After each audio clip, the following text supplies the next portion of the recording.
Hi there, everyone. This is Robin Norgren of robinnorgren.com and sparkandinspire.com, and coming to you this week with a linger question. So every Wednesday I come to you and I offer a question that you can take into your life and apply it to wherever you need to apply it. So this week's linger question is based on a quote I came across by Napoleon Hill of Think and Grow Rich.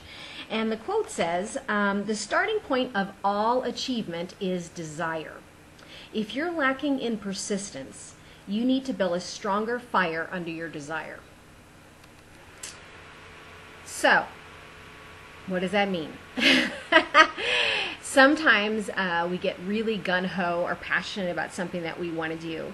And what tends to happen is, I say, at least for me, is that I will get an idea and then I'll start going with that idea, and then it starts to branch off in another idea and a third idea, fourth idea, and then all of a sudden I am trying to juggle four seemingly great ideas. And what happens is you can't ignite one idea with the vibrancy and the brightness and really the ferocity that you need in order to really move and succeed in a new project if you've got four different desires going on at one time.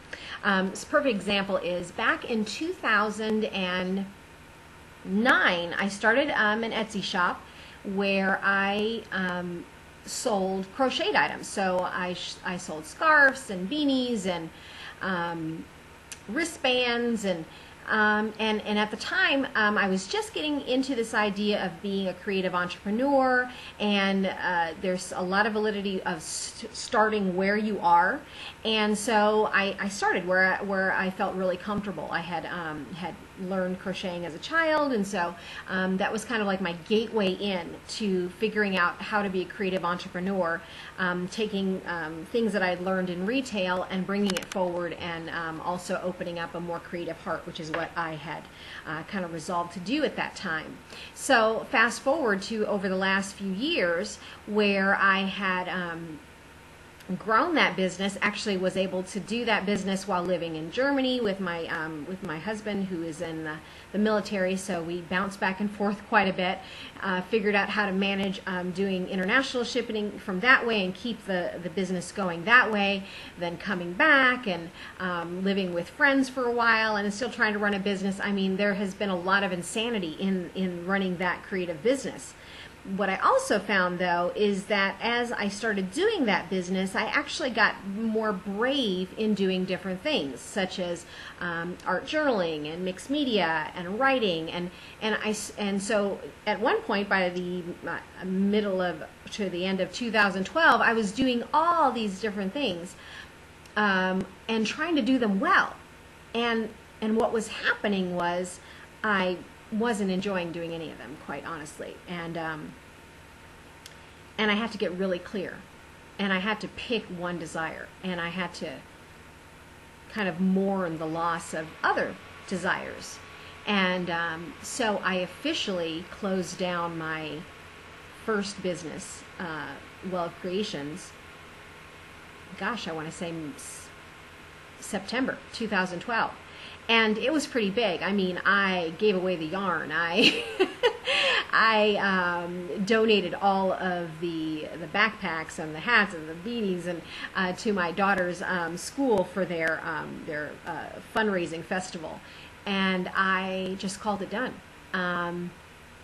because where I'm going now, I can't have the energy to do that as passionately as I want to and hold on to what it is that I was doing in the past. I'm grateful for what that business taught me, but I also understand that the time and the energy that it takes to run one idea, one business, can be incredibly overwhelming. So to then take on a business that really had run its course, at least in my life, and just to continue to do it just because it was the first thing I started, well, it just turned out to be not the wisest decision. So my linger to you question for you today is look at all the desires that you have and pick the one idea, the one dream, the one vision that holds the brightest light, the strongest desire in your heart. And then take that time to mourn letting go of other desires. I mean, there may come a time where you can bring those desires back, but if you really, really want to move forward and give the energy that you need to give a new idea, and really let it thrive and grow and be that fire in your belly, you got to make some tough choices. So, all right, thank you for coming by. Thank you for checking in with me. Make sure and look at the other Linger videos where I ask a question each week. They're in the archives on YouTube, and they're also on my blog at robinnorgren.com. And then also I want to remind you that Spark and Inspire, the book that I collaborated with 40 other creative entrepreneurs, where we took 30 questions and we answered them. Candidly, honestly, around the topics of collaboration, taking big leaps, letting go of dreams, holding on to businesses through a hard economy.